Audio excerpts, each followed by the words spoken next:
Hello বন্ধুরা, তোমরা সবাই কেমন আছো? আশা করি ভালোই আছো। আজকে একটু অন্যরকম ভিডিও নিয়ে এলাম। এই যে রান্নাবান্নার ভিডিও।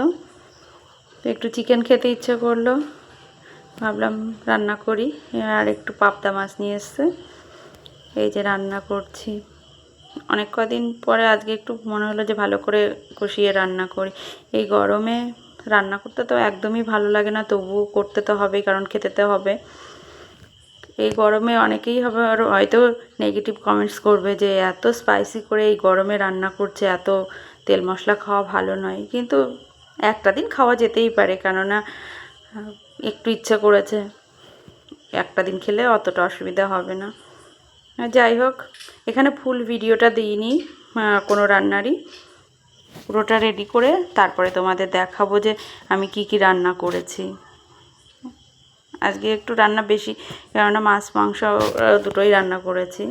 অন্য দিন হয় না, যে কোনো একটা হয়, হয় মাছ হয়, না হলে মাংস হয়, তার সঙ্গে অন্যান্য সবজি হয়, ডাল হয়, এরকম। তো আজকে দুটোই রান্না করছি, একটু ইচ্ছা করলো, মানে সব দিন তো আর সমান হয় না, ইচ্ছের পরেই। এই যে আমার রান্না বান্না সব কমপ্লিট। এই যে ভাত, আর এদিকে রান্না করেছি কলমি শাক ভাজা আর ঢ্যাঁড়স ভাজা, আর করেছি একটু মসুর ডাল, আর এখানে পাবদা মাছ, আর একটু চিকেন কষা। ভিডিওটা কেমন লাগলো সবাই জানিও, আর ভালো লাগলে অবশ্যই লাইক কমেন্টস করো।